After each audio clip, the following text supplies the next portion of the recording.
Olá amigos, sejam bem-vindos, sejam bem-vindas a mais um vídeo aqui do canal Marco 10 Clássico. Se você ainda não é inscrito ou está chegando pela primeira vez, não deixe de se inscrever, deixar o seu like, ative o sininho para não perder as novidades também e comente, compartilhe o vídeo com seus amigos para a gente fazer crescer o canal. Vamos comentar desse jogo Bahia 0, Corinthians 0, quinta rodada do Campeonato Brasileiro em Pituaçu, lá na Bahia. O Corinthians começou o jogo com uma proposta, depois foi para outra no segundo tempo e no final, na moral da história, o 0 a 0 ficou de bom tamanho. Pelo que foi a partida, mas o Corinthians mais uma vez foi prejudicado pela arbitragem, um lance capital do jogo, um pênalti absurdo que não foi marcado em cima do Vitinho, que aliás foi um dos destaques individuais do jogo. Começando do plano coletivo, do que foi a partida, né? No primeiro tempo, um jogo muito igual, porque nenhuma das duas equipes arriscava subir o seu bloco de marcação. As duas equipes eram passivas, não faziam abordagens do portador da bola, mesmo quando ele carregava essa bola até o penúltimo terço do campo ali, os zagueiros e volantes das duas equipes ultrapassando a região do meio-campo sem qualquer tipo de marcação. Então, duas marcações compactas, ajustadas em bloco baixo. Em alguns momentos, a subida de pressão, o salto de pressão do Cantillo proporcionou espaço no entrelinhas a alguns atletas do Bahia, e isso prejudicou a transição defensiva em alguns momentos, e esse salto de pressão não aconteceu por acaso, aconteceu porque tanto o Gabriel quanto o Rony tiveram dificuldades nessas abordagens mais avançadas do campo no primeiro tempo, né? Então o Cantillo muitas vezes acabou ficando sobrecarregado por ali nessa marcação. E quando ele saltava a pressão, havia problemas, porque nem Gabriel nem Rony também compensavam esse salto de pressão do Cantillo, preenchendo a região central da segunda linha de 4 do Corinthians, né? Que às vezes se desenhava como uma linha de 5. Então por ali o Bahia conseguiu arranjar alguma coisa, mas também nada que fosse extraordinário ou digno de nota. Quando a gente passa para o plano do segundo tempo, o Corinthians evoluiu por alguns motivos. Primeiro, que fazia transições mais rápidas, estava menos preocupado com a sustentação defensiva. Isso significa que Fagner, Ramiro e Rony avançavam ao mesmo tempo, Fábio Santos, Matheus Vital e Gabriel avançavam ao mesmo tempo, e isso fazia o Corinthians ganhar campo com mais facilidade. Isso fazia com que Matheus Vital e Fagner, que era geralmente quem ocupava a amplitude pelo segundo tempo, apesar de também vir bastante por dentro, então vamos colocar Matheus Vital, Fagner e Ramiro, todos esses jogadores no segundo tempo conseguiram receber a bola e trabalhar as jogadas em uma zona mais próxima do gol do Bahia, né?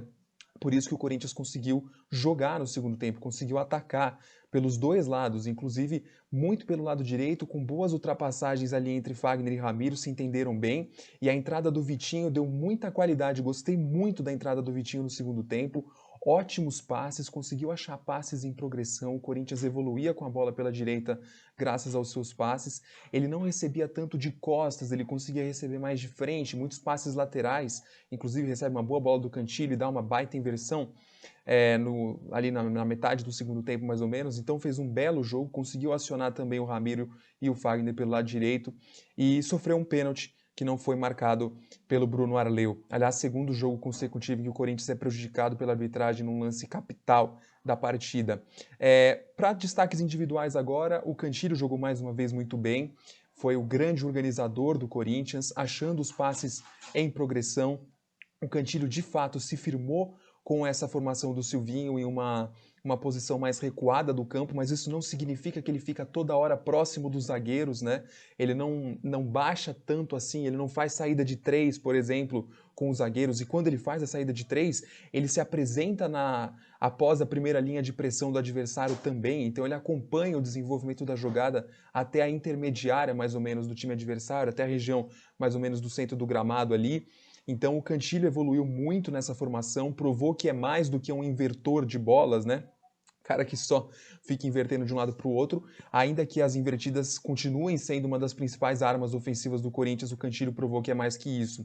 E o Vitinho provou que pode ser uma alternativa mais técnica do que o Rony como interior pelo lado direito, né? O Rony tem uma função tática importantíssima, uma ótima função de recomposição, e não só a recomposição rápida até a linha de 5 que se forma quando o Corinthians faz a transição defensiva, mas também na abordagem aos zagueiros e volantes do adversário. Ele geralmente se junta ao Luan, hoje no caso foi o Jô que jogou por ali, ele fazendo boas abordagens, temporizando muito as jogadas do adversário, ou seja, fazendo com que o Corinthians respire na marcação e consiga se ajustar com mais calma. Mas o Vitinho conseguiu progredir melhor, porque tem um passe melhor, uma condução de bola melhor e também tem mais naturalidade em chegar na área, né?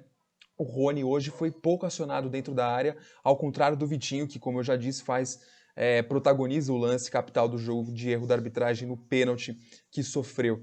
Mas, de uma forma geral, o Corinthians, no segundo tempo, teve uma melhora interessante. Não é um Corinthians brilhante, o primeiro tempo foi muito fraco, mas pela primeira vez eu vi o Silvinho ajustando taticamente o time para um segundo tempo para que o Corinthians melhorasse, né? A gente via muito o Corinthians caindo de produção na segunda etapa. Vamos ver se essa lógica se mantém. Acho que a possibilidade de utilização maior do Vitinho a partir de agora é grande, sobretudo contra adversários que jogam fechados e que por conta disso o Corinthians precisa ocupar com mais atletas a região da intermediária com mais qualidade técnica, com mais refino e com menos ataques em transição, né? Talvez os adversários que não deem tanto espaço para atacar as costas como deu, por exemplo, o Palmeiras e que o Rony foi muito bem naquele lance, por exemplo, do gol contra o Palmeiras, né, no gol do derby. Mas, de uma forma geral, um Corinthians que, de fato, foi melhor defensivamente hoje, concedeu poucas chances, ainda que o Gilberto tenha cabeceado 2 bolas perigosas e o Cássio tenha feito uma boa defesa, mas também não foi aquela defesa do Cássio como parece que foi uma defesa milagrosa, né? Inclusive a defesa que o goleiro do Bahia fez do Ramiro naquela cabeçada, o Matheus fez uma bela cabeçada do Ramiro, foi muito mais difícil do que essa defesa que o Cássio fez, tá certo? Comente aqui também o que você achou do jogo, não se esqueça de que segunda-feira às 9h30 tem Balanço Alvinegro pelo SCCP Scouts, eu participo por lá também. A gente segue junto aí, um abraço e até a próxima.